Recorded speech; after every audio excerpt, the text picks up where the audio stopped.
E eu só quero boas notícias, Diego Amorim. Ainda falando de eleições, temos um respiro na política nacional olhando para os resultados? Olha, Michele, é muito interessante a gente perceber isso. Desde domingo, são muitas análises que são feitas, por óbvio, no Brasil inteiro, em cada cidade, em cada região, em cada estado. E eu passei ontem o dia quebrando a minha cabeça. Eu falei, deixa eu ver o que é que eu posso dizer para o ouvinte do jornalismo da Nova Brasil FM que realmente faça algum sentido e que ele possa refletir sobre. E olha que interessante.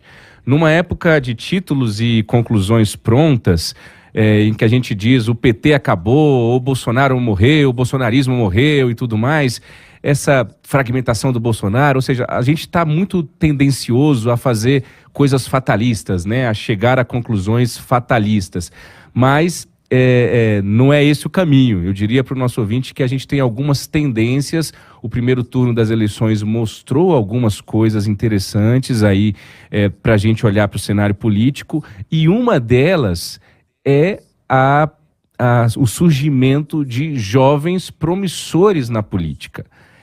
A gente sempre viu gente jovem se candidatando, mas gente jovem se candidatando com esse nível de protagonismo talvez seja, digamos assim, uma novidade. Eu separei aqui 3 jovens de direita e 3 jovens de esquerda para trazer aqui para a nossa coluna de hoje. Depois eu faço os meus comentários. Eu vou começar pelos jovens de direita, só por ordem alfabética, porque o D está antes do E de direita e esquerda, viu, ouvinte? Não é nada parcialidade, não. Os jovens de direita, olha que interessante. André Fernandes tem 26 anos. 26 anos. Está no segundo turno na corrida pela Prefeitura de Fortaleza.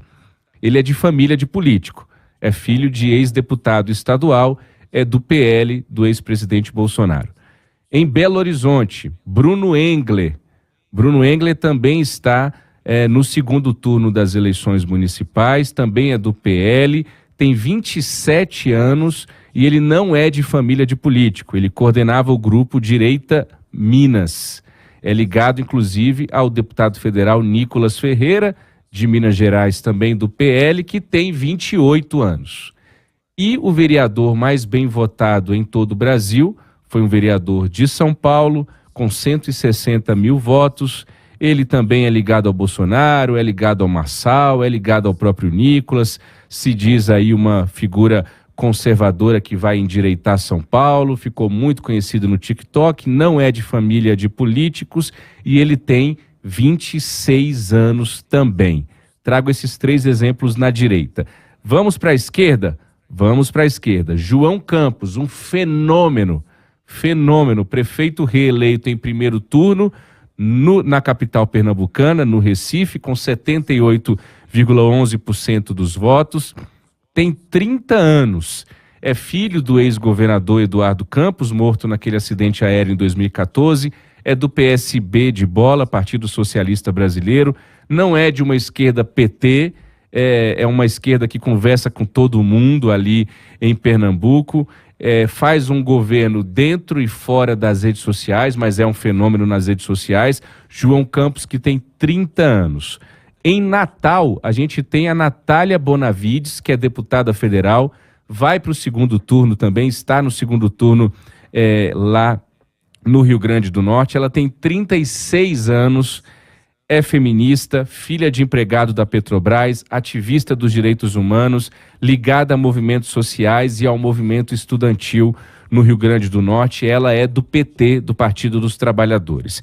E eu trago também como exemplo aqui dessa juventude promissora na política, Michele Nonato, uma candidata que não está no segundo turno e que não ganhou, mas que sai mais forte do que entrou nesta campanha, que é a deputada federal Tabata Amaral, do PSB também de São Paulo, ficou em 4º lugar. É aquele caso na política em que se perde, mas se ganha. Ela perdeu, mas saiu maior, com 10% das intenções de voto na capital paulista. Quais os comentários que eu tenho a fazer, então, sobre esses 6 jovens, 3 de direita, 3 de esquerda, todos abaixo dos 40 anos, alguns com 26 anos, Michele Nonato, e que nos trazem talvez um pouco de respiro mesmo, de frescor na política brasileira.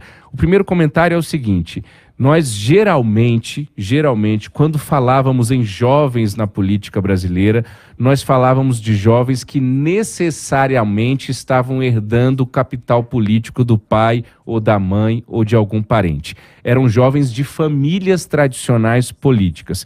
Isso continua acontecendo, mas não é somente mais isso.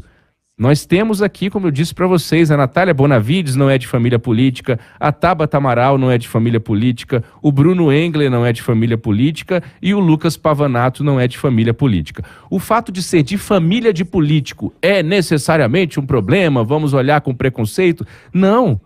Olha o que o João Campos está fazendo. O André Fernandes também na direita lá em Fortaleza, são pessoas que têm obviamente uma raiz, uma veia política, e aí você aprende em casa isso, de tanto ver seu pai, seu tio, sua mãe trabalhar com política, está seguindo a carreira dos pais, como acontece na engenharia, na medicina, no direito, no jornalismo, em qualquer outra área. O problema é quando a gente pega pais tradicionais da política que colocam os filhos ali só para manter mesmo a permanência no poder, jogam ele assim nas urnas, vai lá meu filho, garante esses votos aí e mantém a família aqui perpetuando no poder. Mas não é isso que a gente está vendo, pelo menos nesses dois casos que eu trago aqui. São pessoas que têm luz própria, que tem protagonismo próprio, que um é o João Campos, eu sou o João Campos, o outro é aqui o André Fernandes, que eu estou trazendo como esse exemplo.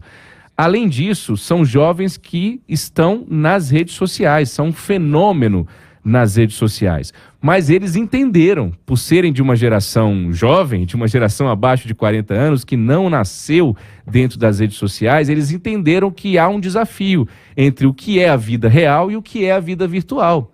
Não dá para ficar somente no Instagram 24 horas e não inaugurar uma obra, e não fazer uma reunião, e não reunir o secretariado, e não inaugurar uma UPA, e não resolver o problema da mobilidade. Então são jovens que estão conseguindo conciliar a vida virtual com a vida real. E por serem jovens, têm conseguido despertar nos eleitores essa coisa da paixão pela política, do dia a dia, botando a política no dia a dia das pessoas. Então, também aquela coisa que a gente ouvia, Michele Nonato, de que, olha, ninguém mais quer saber de política, a política é uma coisa chata, a política virou uma coisa rancorosa. A gente está vendo jovens envolvidos na política e jovens políticos promissores se colocando aí em todo o Brasil. Caminhando para o fim, esses jovens costumam ter padrinhos políticos e muitas vezes não são padrinhos políticos apenas aqueles que falam o seguinte, levanta o braço dele e diz votem no fulano, votem na fulana. São padrinhos de causas. Olha o que a Tabata Amaral significa para Faria Lima, e não só para Faria Lima, mas assim, estou falando para Armínio Fraga, para Luísa Trajano, para um monte de gente do empresariado que pensa o Brasil, que olha para a economia, que olha para o futuro do país e que olha para a Tabata com um olhar de uma jovem promissora, de um futuro, de uma esperança. A mesma coisa nas causas lá conservadoras, da direita, que a gente vê expoentes olhando para esses jovens e dizendo, olha, hoje a direita deve muito ao Nicolas, lá, o Nicolas, o garoto de 28 anos em Minas Gerais, que teve mais de 1 milhão de votos lá em Minas Gerais na última eleição. E por fim, é interessante a gente perceber que além desses mentores, desses gurus que esses jovens têm, eles vão ganhando luz própria mesmo, a ponto de os caciques tradicionais da política entenderem que eles vão precisar de gente assim, mais jovem, mais aguerrida, talvez em tese com mais energia. E aí os jovens promissores acabam se transformando, Michele Nonato, eu devolvo para vocês, em importantes puxadores de votos, porque são bons de votos, esses garotos, essas garotas, esses jovens, essas jovens que estão aí despontando o Brasil afora. E veja que tem gente no Nordeste, tem gente no Sudeste, tem gente no Sul, tem gente em São Paulo.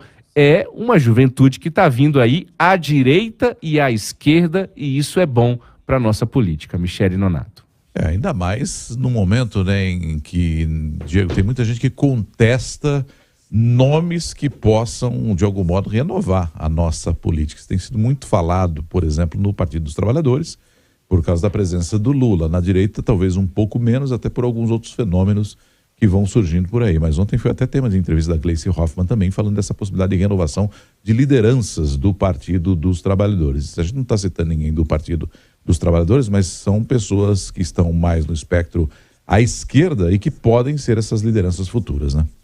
E o que é o PSDB também, né? Em relação a isso, nessa necessidade de renovação impressionante. Agora, só para fazer o contraponto aqui, Diego, não sei se você ouviu no começo do jornal, a gente falando, você viu um vereador lá em Santa Catarina, em Palhoça, na Grande Florianópolis, que ele simplesmente está indo para o 12º mandato seguido.